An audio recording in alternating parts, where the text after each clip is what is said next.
di mana nih? Baik, untuk mempersingkat waktu, saya persilakan kepada pemateri pertama. Baik, saya akan menjelaskan hasil observasi pada kelas 1. Guru menyusun dan melaksanakan CP dan ATP sesuai pedoman kurikulum Merdeka. Metode yang digunakan sederhana dan menyenangkan seperti ceramah ringan dan permainan edukatif agar siswa belajar dengan gembira. Tantangan utama yaitu kesulitan mengenali karakteristik siswa, keterbatasan waktu asesmen, dan minimnya media pembelajaran. Asesmen dilakukan melalui diagnostik, formatif, dan sumatif. Nah, untuk kelas 2, guru menyusun CP dan ATP dengan mengacu pada kurikulum Merdeka dan mengintegrasikan 8 dimensi profil Pancasila.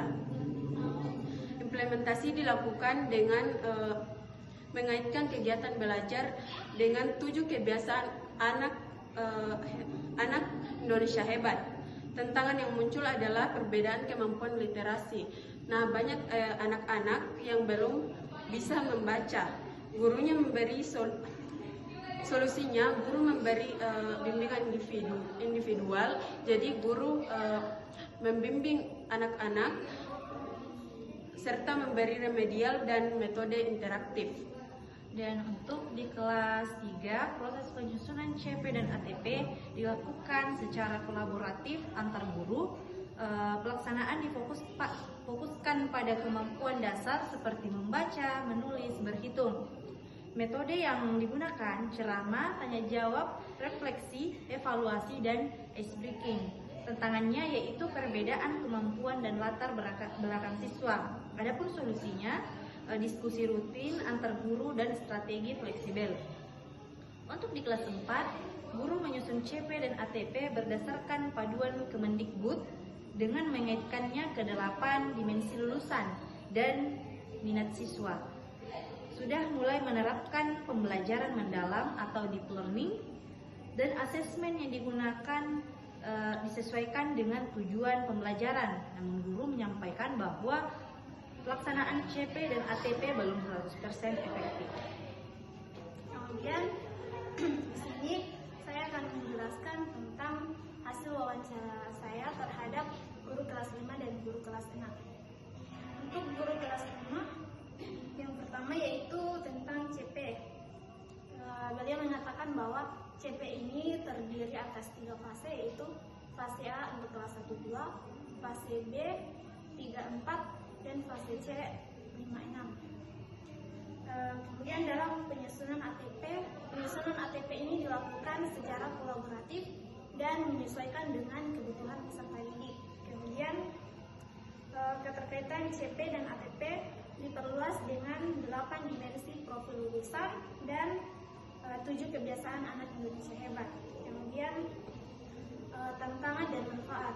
Kalau untuk tantangannya, kurikulum Merdeka ini kurikulum yang ada di Indonesia ini sering berubah-ubah. Jadi guru memiliki tantangan dalam harus menyesuaikan kurikulum yang ada dengan yang ada di sekolahnya. Kemudian manfaatnya yaitu siswa menjadi lebih aktif, kemudian mandiri dan kreatif. Kalau untuk guru kelas 6, beliau mengatakan bahwa dalam kurikulum Merdeka, penyusunan capaian pembelajaran dan alur tujuan pembelajaran ini menjadi fondasi utama dalam terciptanya kesuksesan dalam proses pembelajaran.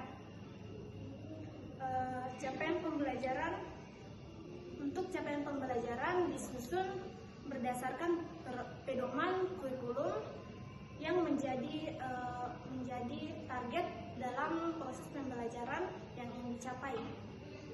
Kemudian saat menyusun alur tujuan pembelajaran itu, guru harus memperhatikan dua aspek, yaitu aspek kognitif serta aspek kompetensi peserta didik dan juga aspek lingkup materi. Dalam menyusun alur tujuan pembelajaran, dimulai dengan yang namanya capaian pembelajaran, kemudian digunakan untuk menentukan tujuan pembelajaran, kemudian digunakan menjadi acuan atau landasan dalam penyusunan alur tujuan pembelajaran. asesmen yang digunakan yaitu ada 3, asesmen awal atau diagnostik, asesmen proses atau formatif, dan asesmen akhir atau sumatif. Kemudian harapan guru kelas 5 yaitu semoga kurikulum merdeka ini bisa lebih meningkatkan proses pembelajaran. Terima kasih. Adapun poin-poin penting dari wawancara.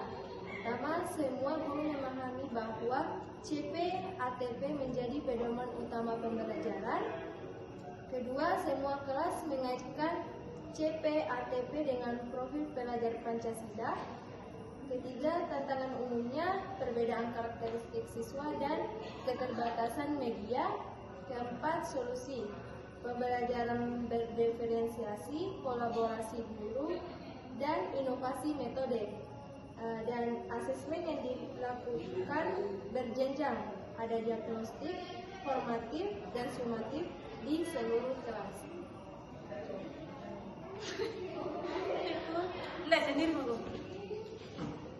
Kemudian kesimpulannya, dari hasil observasi kelas 1 sampai kelas 6 dapat disimpulkan bahwa penerapan CP dan ATP sudah berjalan sesuai kurikulum merdeka.